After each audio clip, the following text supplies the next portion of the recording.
एथिरे ओडिशार प्रमुख 8टी बार एसोसिएशन जहाँ विभिन्न डिस्ट्रिक्ट को बिलोंग करती निजस्व इच्छा पार्टिसिपेट करिसेंती। यह गोटे भातृत्वपूर्ण invitation cricket tournament 11th barrister Ranjit Mohanty memorial and सत्यव्रतम को गोटे ट्रिब्यूट दिया जाउछि एई टूर्नामेंट रे। एथिरे प्रमुख भाव दल भाव high court bar association, Bhubaneswar bar association, Cuttack bar association, MB bar association, Ganjam bar association, CAT bar association एवं ऑर्गेनाइजर निजे board of revenue bar association एथिरे पार्टिसिपेट करछन।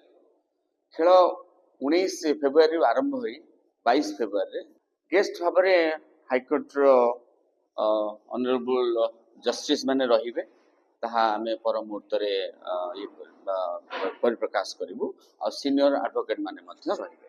एई भिडियोटी आपनकु केमिति लागिला कमेंट करि जणांतु। धरित्री लाइव रो यूट्यूब एवं फेसबुक चैनल को सब्सक्राइब करंतु। अधिक खबर पई लॉगिन करंतु www.dharitri.com।